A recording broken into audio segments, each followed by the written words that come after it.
Ibrahim Traoré, the young leader revolutionizing Burkina Faso and shaking up African politics. While many African presidents struggle with corruption and stagnation, Traoré has taken a bold, self-reliant approach that has left many wondering, why can't other leaders do the same? In just 2 years, he's transformed his country's economy, infrastructure, and governance, without relying on Western aid. But why is his leadership causing panic among other African presidents? And how does he compare to leaders who have been in power much longer? Stay tuned as we break down Traoré's incredible achievements and compare them to some of Africa's most talked about presidents. Let's start with what makes Traoré different. From day one, he rejected loans from the IMF and World Bank, stating that Africa has enough resources to develop itself. He also refused a presidential salary, choosing instead to earn what he made as a captain. To lead by example, he reduced the salaries of ministers and parliamentarians by 30% while increasing civil servants' pay by 50%.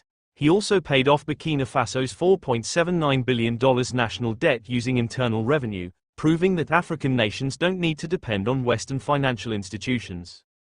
And that's not all. He put an end to the exportation of unrefined gold to Europe by building Burkina Faso's first ever gold refinery and nationalizing 2 gold mines. This move not only strengthened local industries but also kept wealth within the country. In a symbolic break from colonial influence, he banned British legal wigs and gowns in courts and replaced them with traditional Burkinabe attire. Traoré is also transforming Burkina Faso's industries and agriculture. He built the country's second cotton processing plant and established the first ever national support center for artisanal cotton processing to help local farmers. He also opened 2 tomato processing plants, another first for Burkina Faso, and distributed hundreds of tractors, tillers, and motor pumps to boost agriculture. As a result, tomato production increased from 315,000 metric tons in 2022 to 360,000 in 2025. Millet production rose from 907,000 to 1.1 million metric tons. Rice production grew from 280,000 to 326,000 metric tons. This level of agricultural success is rare in Africa, where many nations struggle with food security. Under Traoré's leadership, Burkina Faso is undergoing a major infrastructure boom. New roads, an airport, and a railway network are all under construction to improve transportation and trade. For energy, he partnered with Russia to build a nuclear power plant and completed a multi-million-dollar hydropower dam to diversify energy sources and power industries. Traoré is also investing heavily in education. He's building schools and polytechnics to ensure that Burkina Faso produces its own experts instead of losing talent to the West. Quoting Traoré, "For a long time, imperialists have been draining our brains through scholarships. We must train our own elites to serve our people." In healthcare, his government is constructing an $80 million hospital, the most advanced in Burkina Faso's history. He also launched a pharmaceutical company projected to be the biggest in Africa, ensuring medical self-sufficiency. While Traoré is setting a new standard, how do other African leaders compare? When comparing Ibrahim Traoré to some democratically elected presidents, take Kenya's William Samoei Ruto, for example. Many Kenyans believed Ruto was the leader their country needed to bring positive change. During his campaign, Ruto made numerous promises, including lowering the cost of food and other essentials, introducing tax cuts to support businesses, uplifting the poor through his bottom-up economic model, improving healthcare, making education more affordable, and creating job opportunities by building local industries. However, once in office, his actions largely contradicted his pledges. Despite advocating for African self-reliance and discouraging dependence on the West, Ruto became one of the most traveled African leaders in search of loans and foreign aid. Instead of reducing taxes, he increased them. His healthcare reforms favored the wealthy, while education worsened. Instead of building local industries to create jobs, he encouraged labor migration, sending Kenyans abroad for employment. Many of his projects were perceived as scams, leading to widespread protests, yet he rarely heeded public concerns, insisting his decisions were final. One instance that highlighted his dismissive attitude was his response to criticism over the Adani airport deal. Despite concerns that the project would not benefit Kenyans, he dismissed opposition, saying, "What gain do you get when you stop the building of an airport in your country? You have no clue how it's going to be built. Those who are opposing the idea have never even been to any airport all their lives." Similarly, when Kenyans voiced concerns over the high cost of living, He responded arrogantly, "When you see those complaining, they are people who have no idea where they went to school. I have a PhD. I understand what is going on in Kenya. What are these people with some little education trying to teach me? What can you teach me?" Ironically, the very people who elected him are now being dismissed as ignorant and illustrate.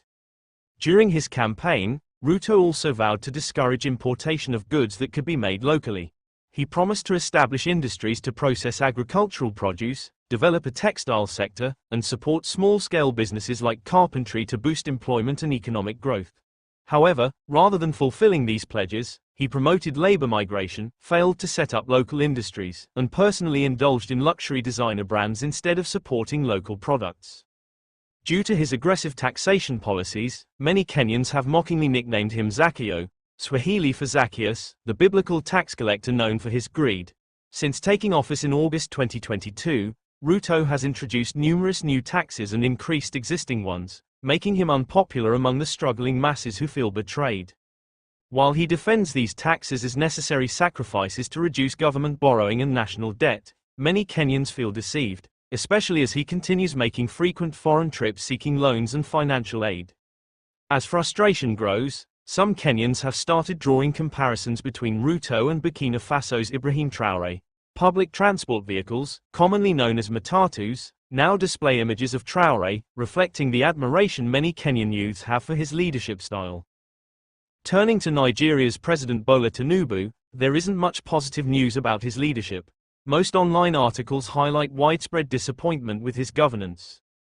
Similarly, many Gambians are dissatisfied with their president, Adama Barrow, and wish he would lead like Traoré. One Gambian even commented on a post, saying, "I pray Adama Barrow of the Gambia emulates my brother, Captain Ibrahim Traoré." Equatorial Guinea is another country struggling due to poor leadership. Despite being rich in oil, which was discovered in the 1990s and giving it the highest per capita income in Africa, the wealth is not reflected in the lives of its citizens. Over 70% of the population lives in extreme poverty, lacking access to clean water and other basic necessities.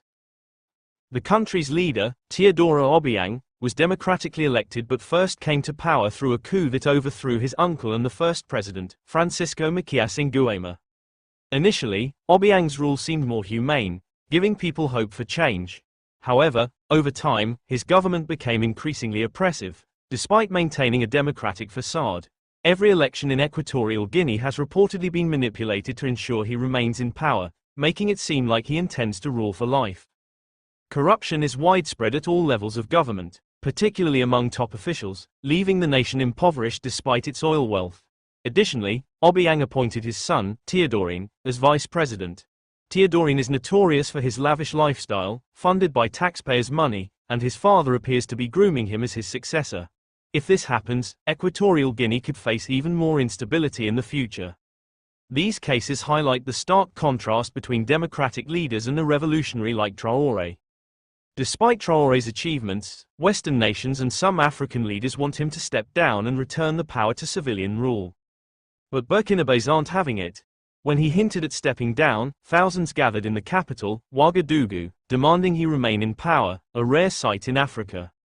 Activists from neighboring Sahel states also joined, proving his influence extends beyond Burkina Faso. Yet, Western media largely ignored this historic moment. Traoré has proven that African countries can thrive without Western interference. His leadership has boosted self-reliance, economic growth, and national pride, all while rejecting traditional politics. But the question remains, can other African leaders follow his path? Would you protest to keep your president in power like the people of Burkina Faso did? Let us know your thoughts in the comments. Don't forget to like, share, and subscribe for more eye-opening content. See you in the next video.